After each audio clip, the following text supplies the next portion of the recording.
Hi there, I'm Stephen Rose. I've graduated 1 year of Empower and I was chosen to give the graduation speech actually, and I've fed 5,000 people, I've studied hundreds of hours of Chambamaron, and I've given lectures to hundreds of guests, and I feel like I finally understand a little bit of our movement, and I want to give that to you guys over the next 30 minutes. And I put everything into this 5-pillar formula. So, when I was younger, I would take loads of notes in lectures because I was a good boy. But actually, those notes meant nothing because I really didn't understand anything. When my friends would ask me, what do I believe in? I would say, stop, stutter. You know, True Father, he can do miracles. And yeah, so I really didn't understand. And when I first met True Mother, I'm sorry to say, but I just was thinking, what's so special about her? Like, does she really care? What's her deal? So I'm making this for the person who didn't understand, and hopefully for my future children. Yeah, I hope you enjoy. We don't know the meaning of life or answers to big questions because we actually don't know who is God. So that's what we're going to be talking about in part 1. We need to talk about the creator. And here I am, a creator. And you wouldn't look at this artwork without asking me a question because you may be confused, you may upset me with your response. So naturally you would look at the creator, this guy, and you would ask him, so what is this? Can you explain to me? And that way you will understand. So part 1, we're going to look at God's identity. So how do we get a glimpse of God's character? Well, like an artist, like Da Vinci, we look at his artwork. And like Shakespeare, we look at his plays. And from that, we can understand about their character. So what do we look at for God? We look at his creation to understand patterns in creation, to understand God. Here's a cool story to illustrate this from Sun Myung Moon. When he was younger, to pass time, he and his friends would catch sparrows, and then when he caught them in the trees, they would give them out to smaller children in the village. But this time he had a plan, and he got a big lesson from this plan, which will help us. So this time he caught 2 sparrows, and he put them into a cage.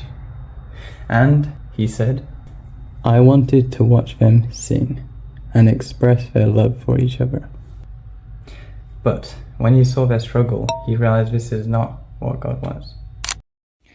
Therefore, looking at creation, he could understand God. Don't worry, the Bible backs this up. As St. Paul said, from the works of creation, we can understand the nature of God. And from Sun Myung Moon's story when he was just 9 years old, we understand that God does not want forced love. So this is one pattern. In all of creation, we see that God does not want this. So we can understand from his character this principle. But there is an even more extremely important principle that we can see like a hidden pattern in all of creation, everywhere. But actually so obvious that reveals something really important that almost nobody knows about God. Okay, well, for it to be a pattern, it would have to be everywhere. So let's look at every life form. Atoms, humans, animals, computers, let's add it for fun, and plants. Atoms have positive and negative, plants have stem and pistil, animals have male and female, humans have man and woman, and computers have ones and zeros. So since everything has this, so must God. And therefore, since everything has positive and negative or masculine and feminine, God must also have masculine and feminine united.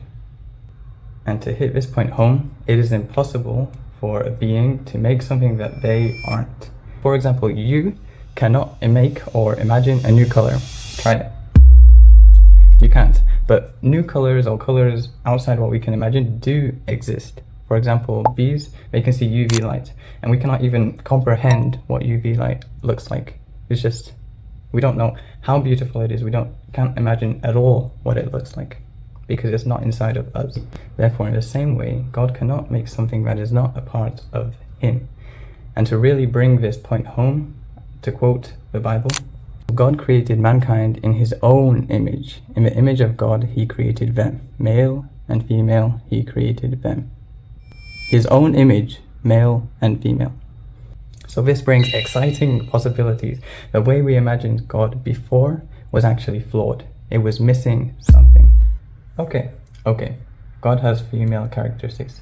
But when I first heard this, it actually, for me, just went in one ear and then out the other. I want to say why it's actually important. How does it improve your life? I'm just going to list a few ways that it can for you. So for me, it helped me to love my sisters more. I can love my mother more, and the big grand prize, I know that I will be a better father in the future and a more loving husband. But most people don't understand this. So to them, God is still a father, a ruler, a king, a lord. To summarize this mindset, quote, if God is male, then male is God. If A is B, B is A. Let me say it in a different way. If something that we are praying to hard every day and we're looking up to is male, then obviously this puts men on a higher pedestal than women. This has basically caused a war between the sexes. Are men and women equal? Actually, women are better than men. What do men bring to the world? Literally nothing. Women, the vibes, just everything. Everything you know and love.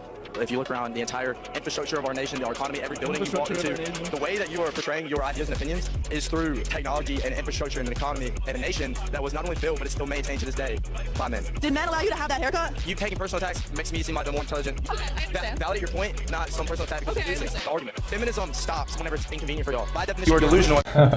Yeah, when I was younger and I saw a video like this, I'd be like, yes, alright. But now I want to illustrate a story about how having this mindset changes your response to this kind of thing. So basically, I was in a discussion and this girl said a normal thing. She said women are more mature than men. And I would usually be the first to say, no, the richest people in the world are all men, or something like this, whatever. But this time I said, absolutely, you're right. My sisters, they are amazing. They are crazy. They're going to be much more successful than I will ever be. And I think girls in general are more pure than men. And so she stepped back and she was like, wow, I didn't expect that from you. How can a guy like this raise a daughter? How can a guy like this be a loving husband?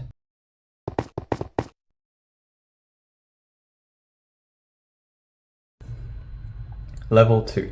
What is God's dream? First, we need to know what are we to God. Well, when God made every level of creation, he said it was good. When he made the world, it was good. When he made nature, it was good. When he made animals, it was good. But when he made humans, he said it was very good. So obviously we are important to God. But what is this relationship? Is he the king and we're his servants? Is he the judge and we're the accused? He's gonna say, you go to hell, you go to heaven. What is the relationship? First, we need to agree on one thing, that the essence of humans is love or heart. For example, you would risk your life to save your family, or the only reason a person would commit suicide is because they have nobody who loves them.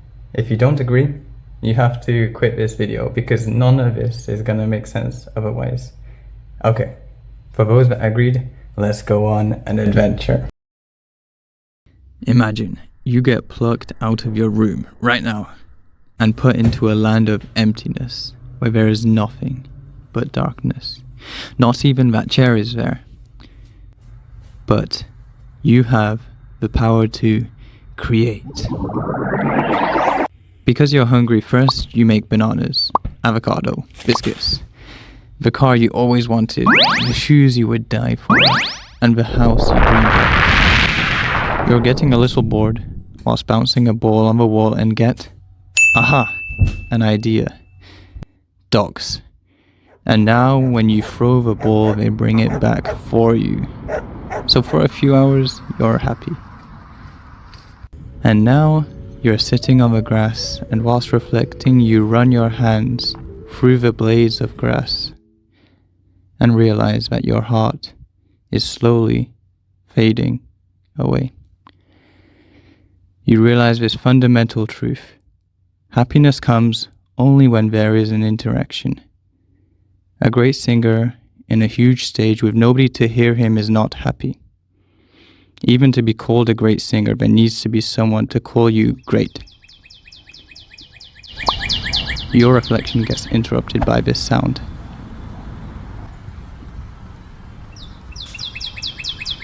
You see a mother bird feeding its chick, and you realize how unhappy you are. You compare yourself with this bird and realize that this bird has more heart than you do. Because it has a purpose. It has someone to share its love with. You feel so lonely. And so clearly, an idea that comes to you which feels so naturally right. The answer you make? Children. You call them Tom and Lily. Through them growing up, you can feel all the realms of heart. Without forcing them, you watch proudly as they grow and perfect their love, and unselfishly they care for each other and start to love each other. And you bask in their love. You have never been happier. This story reminded me of something my dad used to say so often that it annoyed me back when I was younger. So he would say, "Son, I can't wait for you to get older and we can have deeper talks." Am I not deep enough already? But as I got older, I realized that leadership, which my dad was a leader, is a lonely path. And he wanted someone who could understand him, which would be me. So as I got older, and now we do have those deeper talks, I think my dad's heart grew. Now, looking back at this story, you'd probably do the same things, right? Well, this is actually God's story. Since we are in His image, it would make sense that we would do the same things. But what makes even more sense is that God is actually warm. God is a God of heart. And the relationship is actually parent and child. As we learned before, God has male aspects and feminine aspects. Therefore, He is actually mother and father. So we've unlocked a new term, heavenly parent, who wanted a family like you did.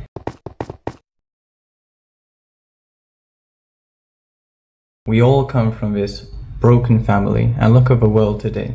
Even from the beginning of this video, more than 20 people have committed suicide. From students in the UK, a third have said they've seriously considered suicide. In the UK again, 50% of young people don't grow up with both parents. To quote the Bible, Satan is the ruler of this world. Everyone in this world has this fallen trait. Then we know that from Adam and Eve, it has been passed down and inherited by their children. The destruction of the family. The apple, or the fruit, was symbolic for a bad sexual relationship. This was the cause. They started a family not with God, but with Satan.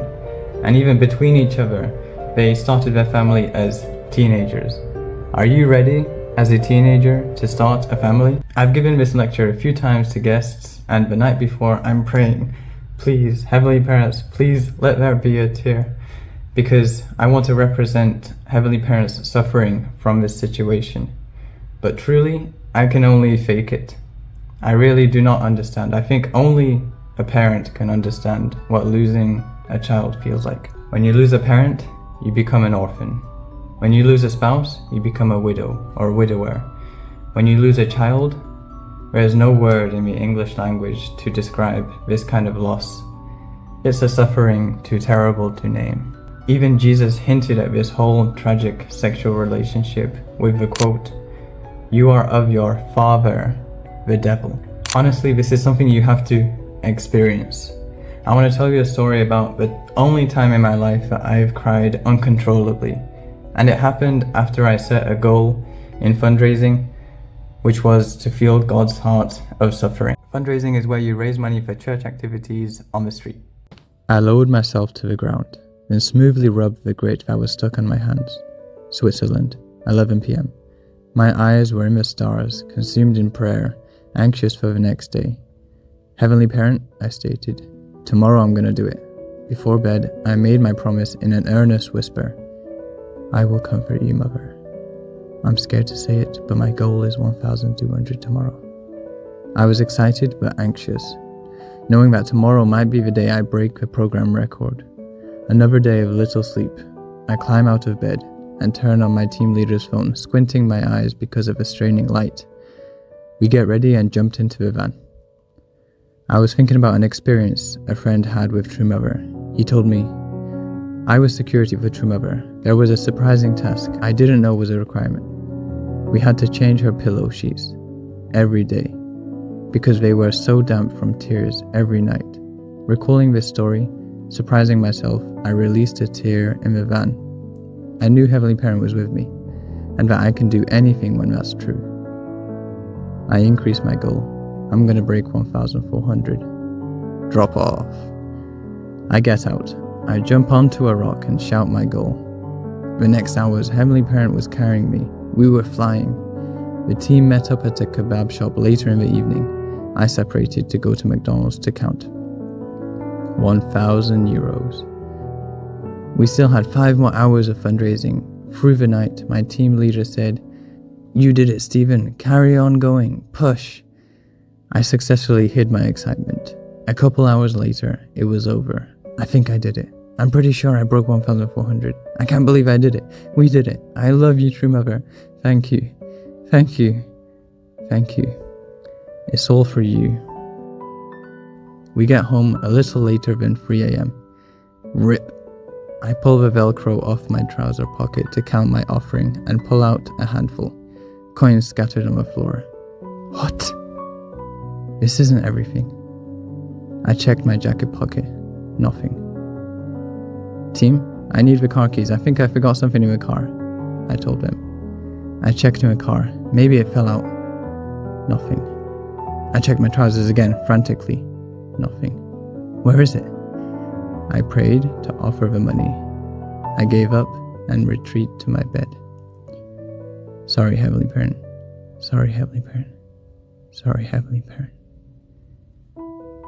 It's a new day, but swiftly I remember what happened yesterday. I prayed and a stream of revelations come so naturally to me, and I know exactly why everything happened, why I lost the money. God's heart of suffering. I gave a presentation on my top 6 spiritual experiences. I explain more about this story there if you want to check it out. It's a bit weird, but it's pretty cool.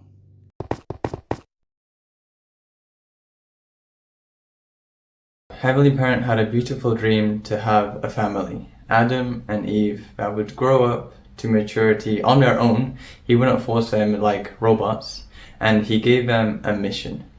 Be fruitful and multiply, and fill the earth and subdue it, which means grow to maturity, to have a beautiful family, and to take care of the earth. However, after Heavenly Parents prepared everything for Adam and Eve, they betrayed him, and the dream seemed lost. However, there was one individual in the Bible, and this individual is said to be the last Adam, the second Adam, someone who could fulfill what Adam and Eve didn't. And who was this? It was Jesus. He spent 40 days in the wilderness, avoiding all of Satan's temptations. And what did he achieve? He finally was the one to achieve becoming fruitful. He finally achieved oneness with God. Did Jesus and God want the same thing? Yes, of course. God didn't want a beautiful family and Jesus just wanted to play board games. So Jesus also wanted a family. And no matter what anyone says to you, to have a family, Jesus needed a bride. He needed a woman. Imagine, just for 1 second, what it would have been like if Jesus had a child. But what happened to him? Instead, he was given the electric chair, a hanging, the cross. Jesus was given a death sentence. And when he died, did the angels jump for joy? No. Black clouds invaded the sky. Did Jesus congratulate everyone when it was done? No. He said, forgive them, for they know not what they do. Why, if the cross was meant to happen, didn't he go, good job guys, you fulfilled the prophecy, you killed me, good job. Some say he died so our sins are forgiven. Are you sure? Check your facts. 4 times Jesus forgave sins when he was alive. So it didn't mean he had to die to forgive sins. He didn't have to die. If Jesus really loved God, he would want to fulfill God's dream. And we already talked about God's dream. What was that? To have a family. So then you may be thinking, where was the daughter of God? Where was Jesus' wife? There had to be first a safe foundation to send the daughter. Why? Because Heavenly Parent had to be a little bit more careful with his daughter. Because what happened when they sent Jesus, his son? He was stoned. He was killed. What would happen, just imagine for a second, to his innocent, beautiful daughter? She would be tortured, raped, thrown out and left to die. And Heavenly Parent could not handle this. Daimonim, an important spiritualist in our movement, looked into the spirit world. And what was at the bottom of the spirit world? Who lived there? Murderers? No, not murderers. Rapists. Because this kills your soul rather than just your life, and your soul you have for eternity, your spirit. So Heavenly Parent couldn't have recovered if his daughter was raped. Sadly, from an early age, Jesus' foundation was shaky. Mary should have just focused all her attention, all her love to Jesus, but she lived a normal life. She had 6 other children. She even forgot Jesus once at the temple, showing how she didn't take her job, her role, seriously. Even John the Baptist said to Jesus, "You are the Messiah," but he didn't encourage not one of his many followers to join him, to help Jesus, the Messiah, on his mission. When Heavenly Parent was watching all of this unfold, he saw how sad the situation was, and therefore couldn't let his daughter be born. There was too much risk. He couldn't let it. Last point, Jesus said he would come again in Revelations. And in Revelations he said, when I do come again, the bride will make herself ready. Recap. Heavenly Parent had a beautiful dream that he would have a family, starting with Adam and Eve, but they failed their responsibility. So God's mission, providence, got prolonged. Heavenly Parent then looked for a new Adam and a new Eve. That new Adam would be Jesus. But Jesus unfortunately got sent to the cross, got sent to a death sentence. So there was no environment for the new Eve to come about, no daughter, because everyone around Jesus failed him. So second mission, it got prolonged again. God's third attempt, the second coming of the Son and the first coming of the only begotten daughter. And they would become true parents, or the first real parents of humanity. And they would bring everyone to God's side.